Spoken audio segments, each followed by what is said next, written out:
দেখছি লালনের মেলায় মদ ও গাজার আসর হচ্ছে, নারী পুরুষের অবাধ মেলামেশা হচ্ছে in the name of spirituality.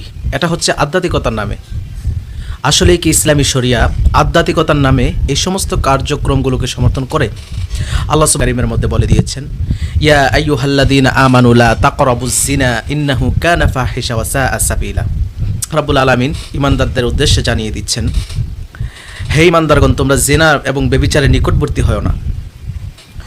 আল্লাহ ব্যভিচার করার জন্য নিষেধ করেছেন, শুধু এমনটি নয়, বরং ব্যভিচারের নিকটবর্তী হতেও নিষেধ করেছেন। এখন ব্যভিচারের নিকটবর্তী হওয়া কাকে বলে? একজন পুরুষ যখন একজন বেগানা নারীর নিকটে যাবে তখন তার ভিতরে একটা আকাঙ্ক্ষা তৈরি হতে পারে।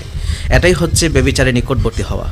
অর্থাৎ আল্লাহ সুবহানাহু ওয়া তাআলা এই আয়াতের মাধ্যমে আমাদেরকে বুঝিয়ে দিচ্ছেন যেন নারী ও পুরুষ একত্রে অবাধে মেলামেশা না করে। এটার মধ্যে আল্লাহ সুবহানাহু ওয়া তাআলা একটা পর্দা দিয়ে দিয়েছেন, অর্থাৎ নারী পুরুষ থেকে পর্দা করবে, পুরুষ নারী থেকে দূরত্ব বজায় রাখবে, দূরত্ব মেনটেন করবে।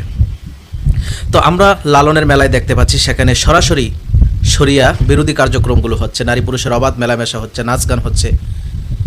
আমরা স্পষ্ট দেখতে পাই যে সেখানে প্রকাশ্যে মদ ও গাজার আসর জমানো হয়েছে, নাউজুবিল্লাহ। অর্থাৎ এই ব্যাপারে আল্লাহ সুবহানাহু ওয়া তাআলা মুমিনদেরকে স্পষ্টভাবে জানিয়ে দিয়েছেন, ইয়া আইয়ুহাল্লাযীনা আমানু ইন্নামাল খামরু ওয়াল মাইসিরু ওয়াল আনসাবু ওয়াল আজলামু রিজসুম মিন আমালিশ শাইতান। অর্থাৎ এই সমস্ত নেশা জাতীয় দ্রব্য সেবন করা, মদ খাওয়া, গাঁজা খাওয়া, মূর্তি পূজা করা, এগুলো হচ্ছে শয়তানের কাজ। এগুলো মুমিনের কাজ হতে পারে না। মুমিন আল্লাহ তাআলার ইবাদত করবে রাসূল করিম সাল্লাল্লাহু আলাইহি ওয়াসাল্লামের শেখানো পদ্ধতিতে। অর্থাৎ রাসূল করিম সাল্লাল্লাহু আলাইহি ওয়াসাল্লাম ১৫০০ বছর পূর্বে আমাদের জন্য যে শরিয়া রেখে গেছেন, তার বাহিরে মুমিন এবং মুসলমানের আর কোনো রাস্তা নেই আধ্যাত্মিকতার।